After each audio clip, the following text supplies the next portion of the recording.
Ladies and gentlemen, welcome to another a special edition. This is the 2-year anniversary episode of Before the 1, 2, 3 on Combat Sports Underground Network. We've been here 2 years. All of you of the 12,000 subscribers and followers, the commenters, the engagement committee yourselves. Give yourself a round of applause if you've been here since the beginning. As you see, I'm dressed as Cody Rhodes today in my finest suit because it's a special occasion. I am half of your hosts, Fiasco, and we got Hollywood here who chose not to change up his wardrobe because Hollywood is Hollywood 24/7. Is that correct? Yes, sir. Since it's a special show, it's a special occasion, I gotta give you a special shout out. You looking mighty spiffy, sir. Adrenaline in my soul. Not gonna sing the rest of the song because I don't want to get copyrighted. something, Cody Rhodes. But no, honestly, 24, 2 years, 24 months, 104, weeks, whatever they want to do the math, however they want to call it. But we're still here. There's a lot of trials and tribulations we've been to. We covered a lot of sports, a lot of wrestlers, some, not even here with us anymore. They had to move on to future endeavors and stuff like that. Some even transferred their jump ships to other companies. Yeah. But we've been covering sports entertainment as a whole. Fiasco must see, all that, Combat Sports Underground as a network. I'll say thank you, man. Big shout out to everybody who tune in and watches every single week. Everybody around the world. The comments over all the social media platforms. The engagements, the boos, the cheers, the comments, the likes, the shares. We love it all. We love it all. And we got more coming. We're going to be here for a long time. Yep. So continue to keep sharing. We see people sharing some of the shorts and the clips. We see you guys. We appreciate you guys. Continue to grow. Continue to be on the uprising with us. We're trying to rise tides and rise all the ships of all of these different channels. I just recently told Hollywood I can't wait to do a battle royale with all the YouTube creators because I think we could take them out. Oh, definitely. All we day. Could take them out. We could give this big man. This could be a big shout out right now to every community that's out there that's for wrestling. Go ahead and if you want to clip this, cut this, send it to your favorite podcast. We would do a battle. Whatever the battle just in like. Time right now for War Games. War Games, baby. I know you waiting for Regal. I need William Regal to come out and tell us it's War Games. I'm tired of it. He worked there now. But yeah, man, we got big War Games coming up. They setting up stuff. They looking for a fifth member. Wait.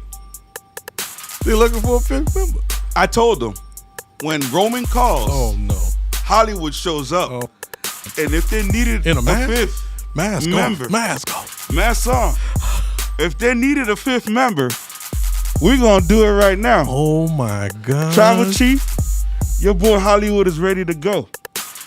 Whether you want me to go in first, whether you want me to go in last, there's only gonna be one constant. It's gonna be the fact that Hollywood is going to knock it out the park, and we will show them we are the ones. Boy, I cannot tell you how much I hated that moment. I wish I could cut that moment into squares and toss it. I mean, it is the worst. We're using props now, baby. This is 2-year anniversary. Anything can happen. Anything can happen. I love it. We cutting promos in the middle of the show. Nah, man, but War Games is probably one of my favorite shows of the year. Along with Royal Rumble, that's getting a lot of push around. I mean, we got John Cena talking a little bit about, he dropped some jewels. He said, one, this is going to be his last Royal Rumble match. So now there's some speculation. Is it a match or is it the Royal Rumble match? Or What I've been saying, and it's now time for Fiasco's Always Right segment. Ooh. Guarantee, we already know, Gunther Goldberg, double G's, big old dudes, gonna last about 5 minutes. I'm gonna hate every minute of the match, but it's gonna happen. WrestleMania, that's the final farewell to Goldberg, and Gunther gets a real strong win. I think Cena will end up winning the Royal Rumble and going at Cody Rhodes. And I'm saying that in the same perspective of The Rock versus Hulk Hogan. Those two polarizing people, right? Go ahead and cook. The Rock being that big baby face in the industry at that time. Hulk Hogan comes back, right? And you know how much I can't stand Hulk Hogan. But his stardom, his superstardom is there. And he was able to come back in that face-off of knowing the history of that Hulk Hogan and what he's done with that name and that title, and then knowing what Cody is doing right now, like what The Rock was doing back then. Cena coming in, facing off, promo off, because we know John Cena liked to cut people down. He already posted up a picture of the American Nightmare kind of molded into Stardust. I mean, that's a big slap. And you know, in the promo, Cena's going to be hitting some Stardust stuff, dashing Cody Rhodes, AEW hits maybe. John Cena ain't got a script. He going to talk from the hip. So is Cody Rhodes going to talk from the hip. And I think this is essentially what Cody has always been looking for, is to be the quarterback, right? Why not be the Patrick Mahomes versus Tom Brady Super Bowl? Ooh, let him cook. Okay. Let him cook. Talk to him. I'm saying, if we get John Cena and Cody at WrestleMania, and this is the last go round, this also means Cody has been champion for 365 days, WrestleMania to WrestleMania, right? It's about time.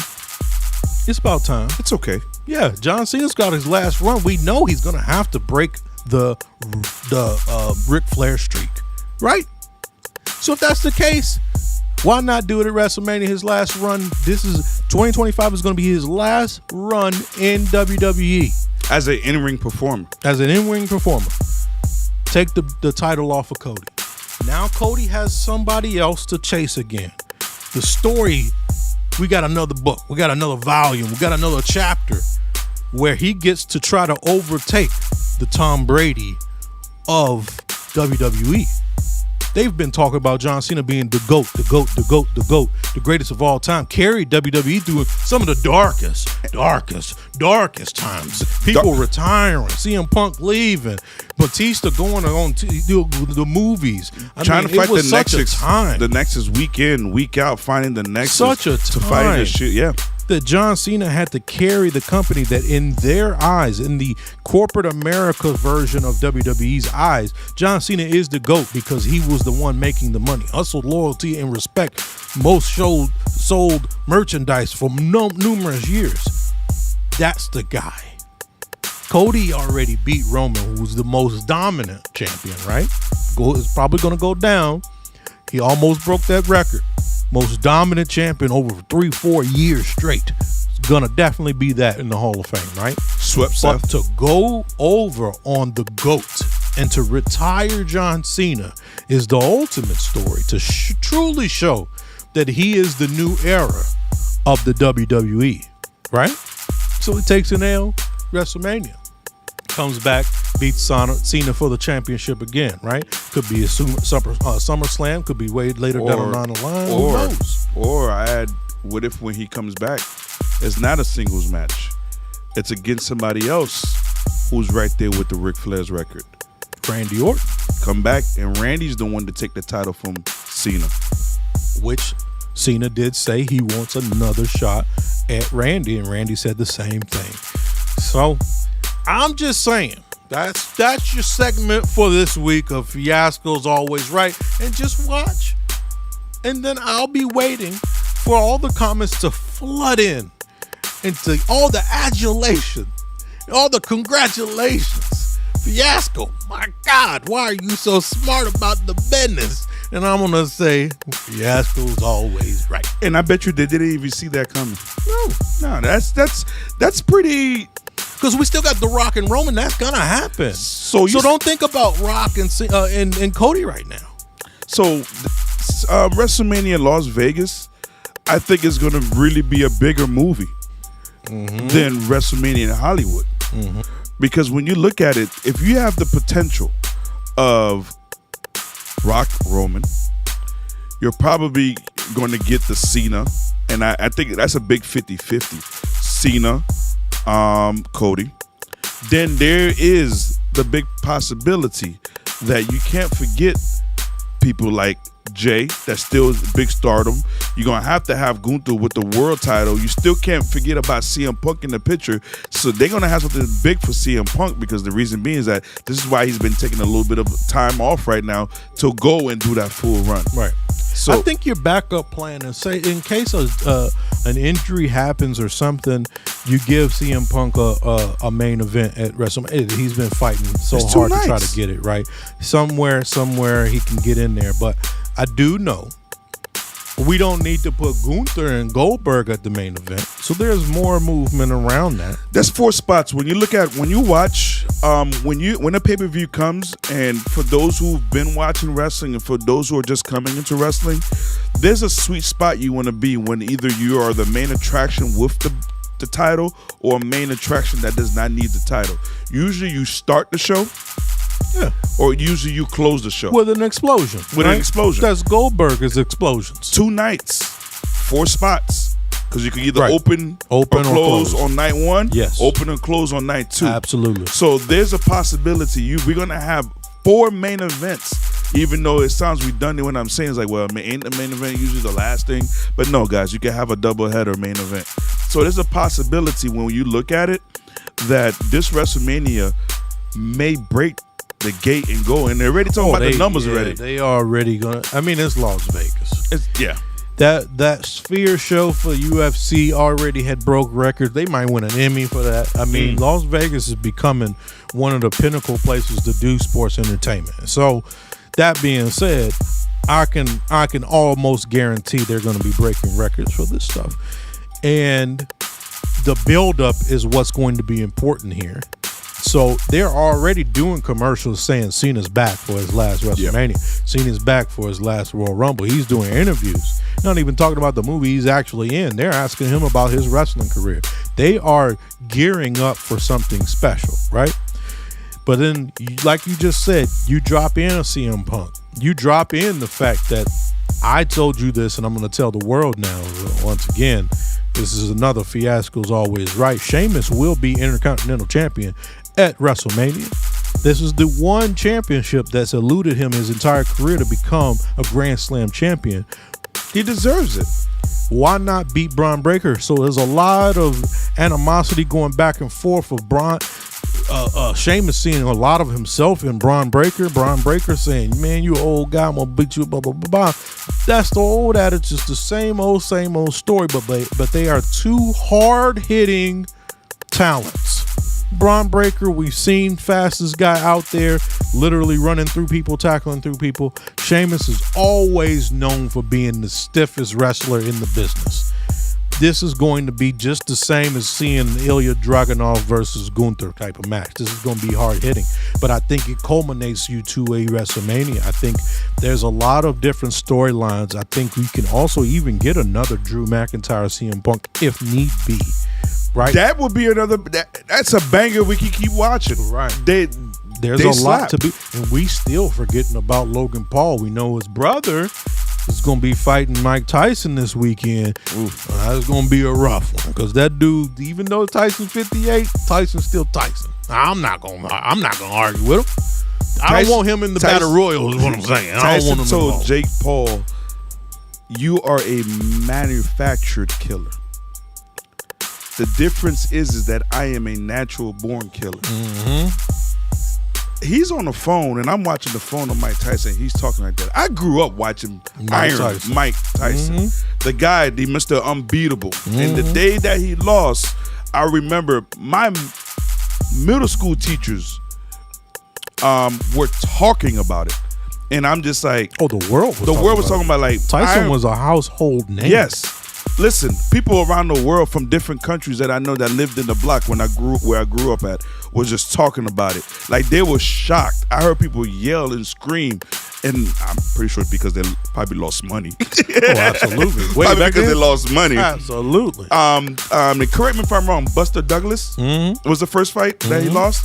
And then it went down, and then Evander Holyfield.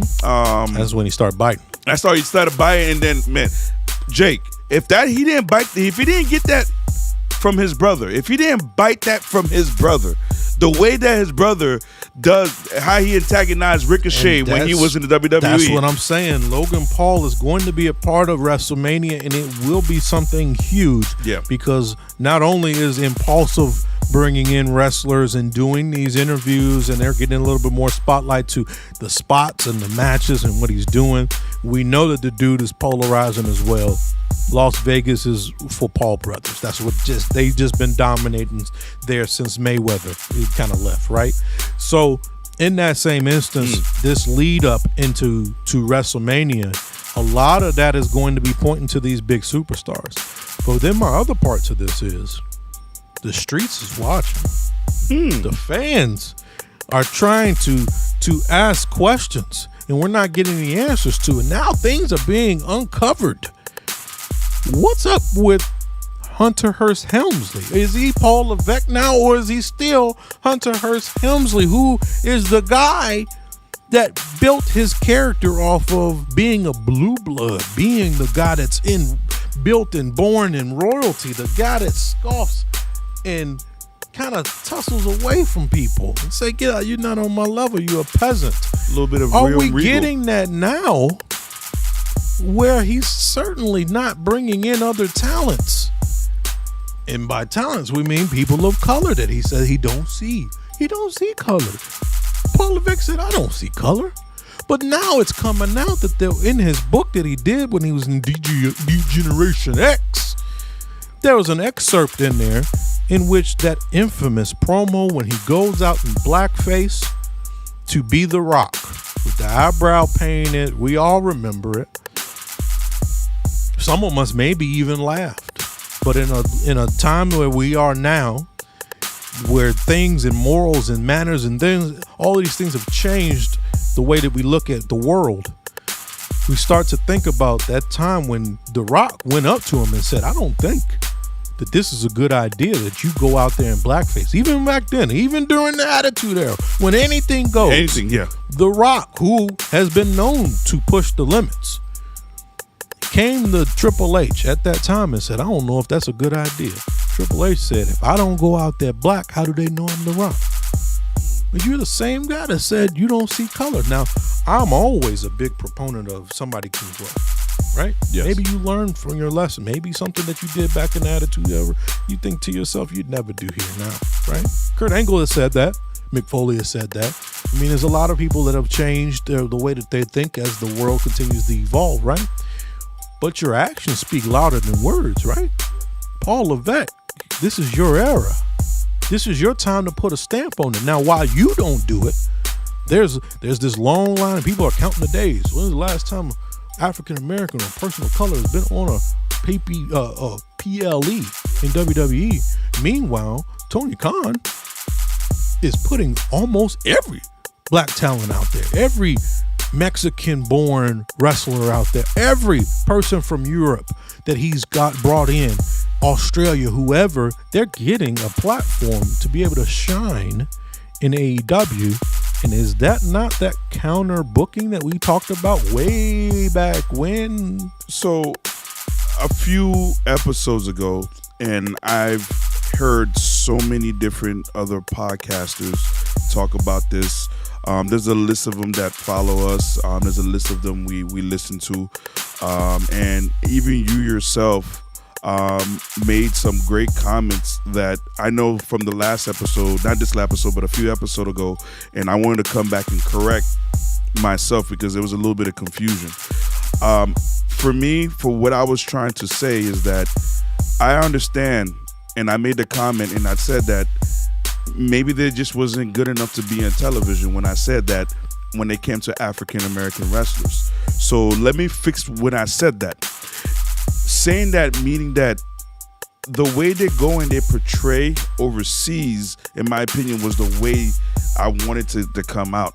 Because if you go overseas and you're showing, the white meat baby faces, and depending on what country you go to, whether it's Australia, you're showing Rhea Ripley, and Bronson Reed wasn't able to go because he was having his little one, or whether you're in Scotland, you're pushing, Drew McIntyre, or whatever country that you're in, you're pushing that wrestler, but there's not one African American that comes out there actually to put on a show.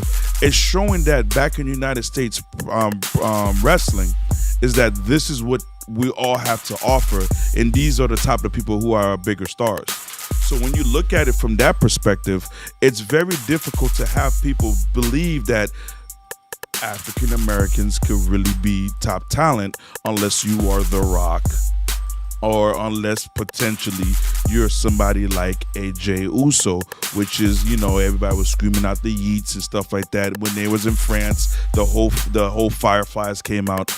But when you look at it, it puts one of those three guys in trouble. And it's real funny how I'm going to say it puts, I don't know if it's Triple H trying to play the game in his long term, or whether it's Hunter Hearst Helmsley, like you said, is just now taking that. Hunter Hearst Helmsley will be a Mr. McMahon kind of character, if I may say, for those who watch the documentary. Or is it Paul Levesque, the guy that everybody fell in love, and when they said it's the new era? I feel like the sometimes guy that I know, and this is why I know that he has it in him to do the right things, or to book evenly and equally. Right now, you ride the hot hand, Bloodline's the hot hand. You're gonna keep riding it, right? The Gunther's of the world, CM Punk's, Drew McIntyre. I understand it, I get it, right? But you have a bulk of those shows, especially about to go to 3 hours on both shows, right? SmackDown and Raw about to be both 3 hours. We're about to have 6 hours of WWE, not even including NXT. But you're gonna have so much of that middle meat of the show to be able to introduce new talents. That's the only caveat that I see in going to 3 hours on both of these shows, right? You're getting a chance to be able to bring out those Apollo Cruises and really try to show something, right? But also continue the storyline and the growth of a Bianca Belair, who's, if many people don't realize, she's only been in the main roster for a little bit, and she's already top talent, already main evented WrestleManias. I mean, the same with the Rhea Ripley, who's done the same thing, coming even smaller time from NXT. But the reason that Rhea Ripley and Bianca were able to hit that is because basically right out of coming out of NXT, they were pushed into a main event storyline that led to them winning at WrestleMania, and that the story went on, right? And if I'm mistaken, Rhea beat Charlotte at WrestleMania. Bianca and Sasha Banks. So that same opportunity has to be evolved as well for these other talents. So now you bring in the Motor City Machine Guns. You've changed the culture of tag team wrestling by bringing in basically the mentors to a lot of the young talent in the industry is those guys, Motor City Machine Guns, right? Yes. You bring them in the WWE, you immediately belt them. Immediately already strapped up, right? So then if that's the case, then the Street Profits, the New Day, anyone else, AOP, like these guys should now be on a level where they're wrestling every night. They're getting storylines, tag team storylines, and I think that's where we're missing things. And Vince hated tag teams. Right. But he still took care of the victory. There's no template for Triple H to go, you got to do this. Yeah. And you can't tell me you don't know how to do it when because you was a did former it tag team champion in Black and Gold NXT with DIY. Now you got DIY floating around. So you setting up another split for Tommaso Ciampa and Johnny Gargano again. Just when it's starting to get likable. I'm starting to like them. Now, I don't know if they're just going to rehash the thing that happened in NXT, which was absolute gold and went on for like 8 matches. If that's the case, that's the case. But then if that means there's a one tag team being split up, you're about to split up the New Day as it seems, right?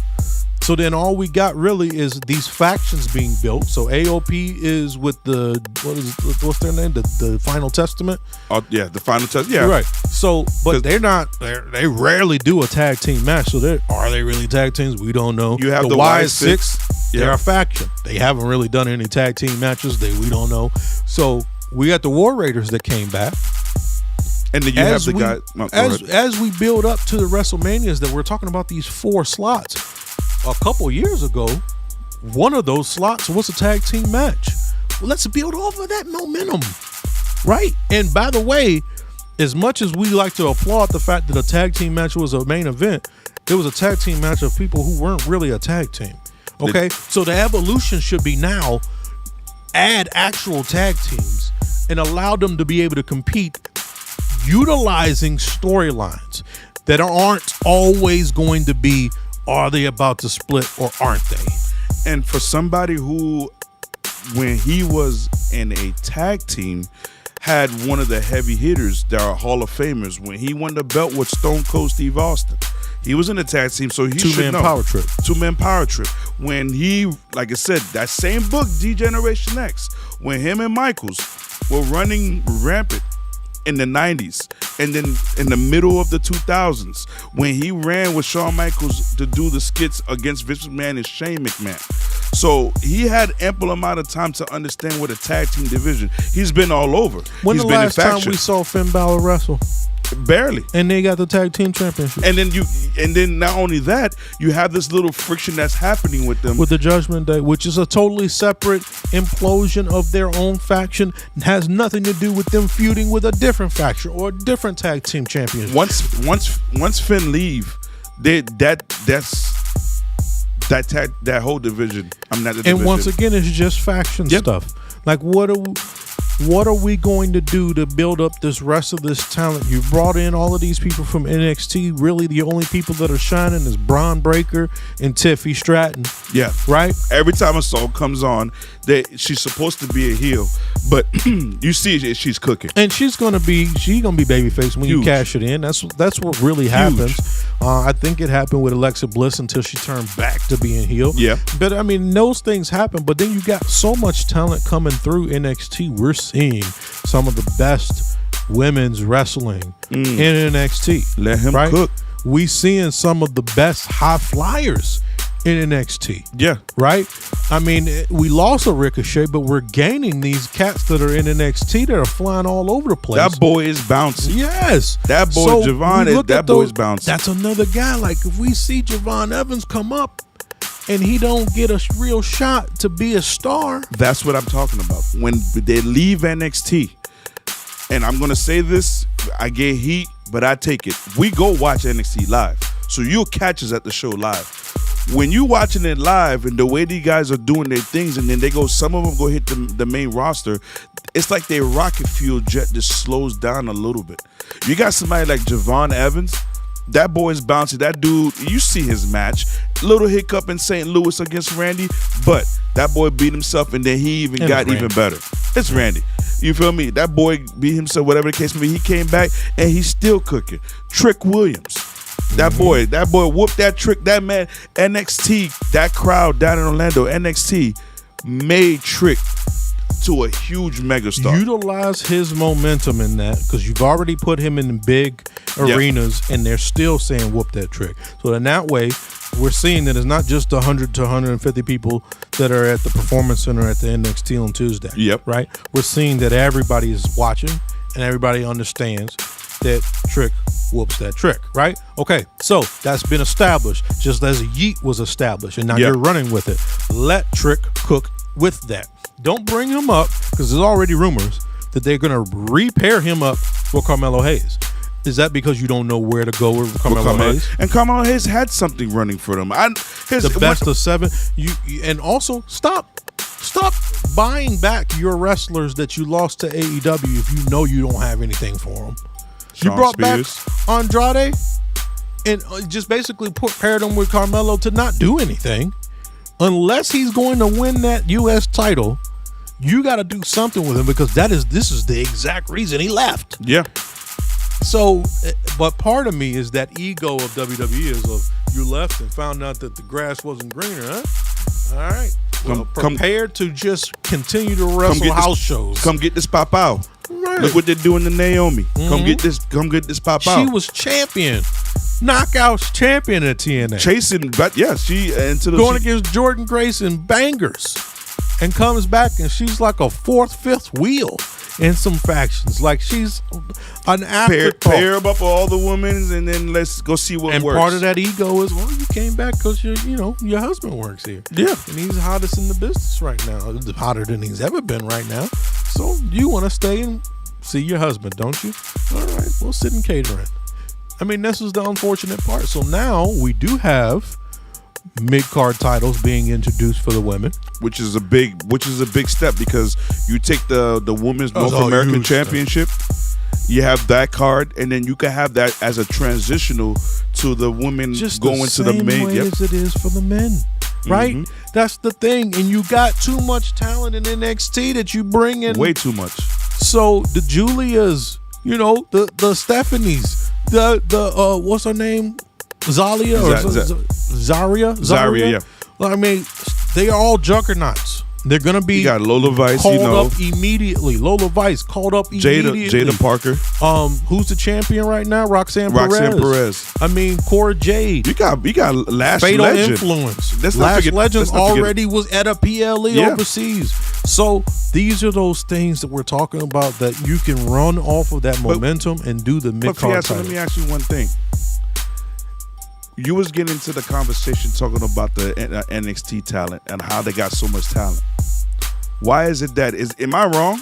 But why? Correct me if I'm wrong. Why is it that the women division runs all of NXT? Almost 30 minutes of women's wrestling was had on NXT.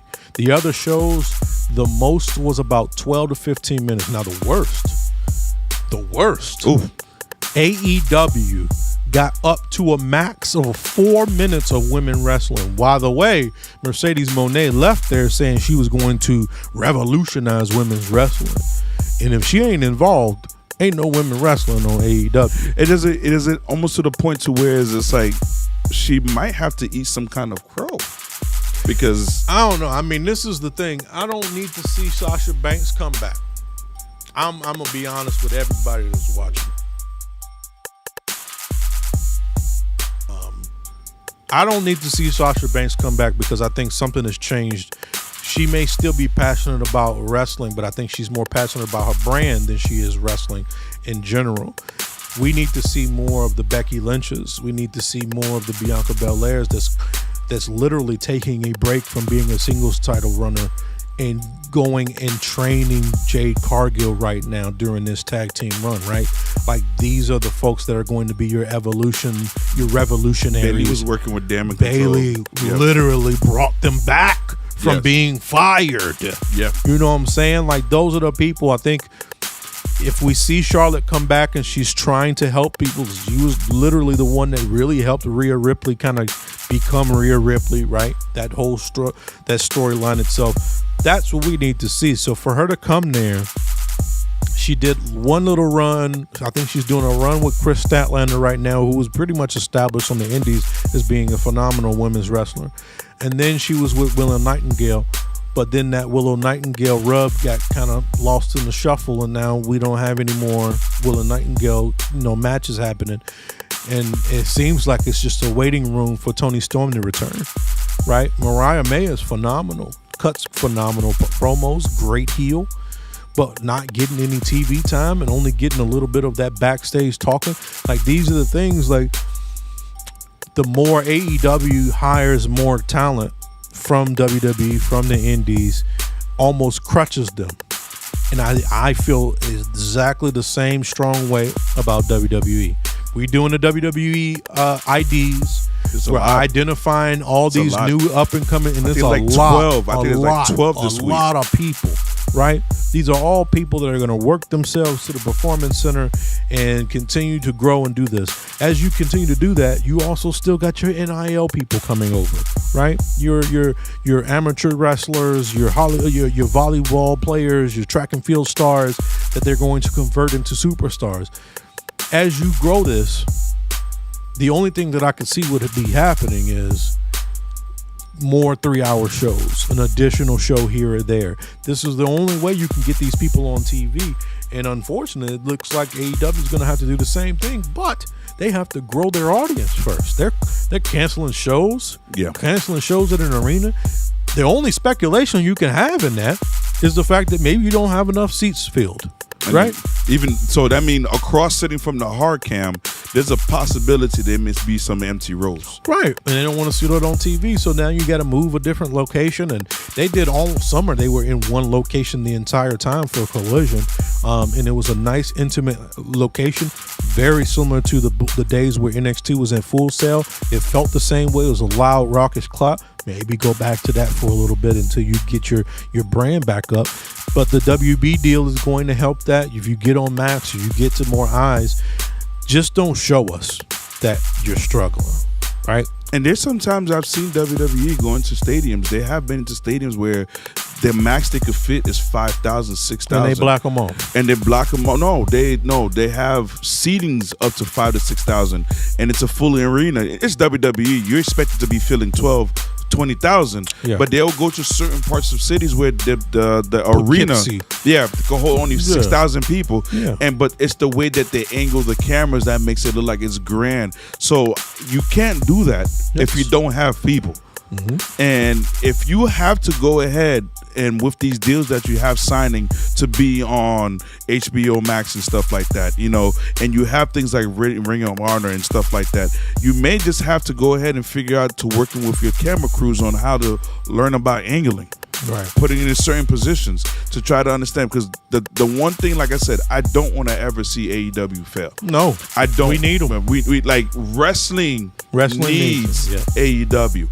If you're talking about TNAs, if you're talking about the CCW, if you're talking about GCW, where you got Mustafa Ali at, you got your Jinder Mahal's at. If you're talking about New Japan Pro Wrestling, if you're talking about all that, and then these ID schools, that potentially, if they don't make it to the main roster or they don't have the ambition of WWE, they see how the schedule is and they want to go to a TNA, everybody's going to be able to eat. But AEW, I may sound redundant, but AEW superbly helped put wrestling back on the map. It helped change WWE's and how they book and how they present. We're getting 8K cameras like we're looking at a Super Bowl. Yes. We're getting different announcers and they're getting cameras in front of them. We're getting, a more of a sports field. They're changing everything. The camera following the wrestler all the way through the curtain. These are all things that happen because of the competition of AEW. It only makes us better for wrestling fans, but also for the wrestlers themselves to have somewhere to go eat, somewhere to go home. Swerve has a job forever now.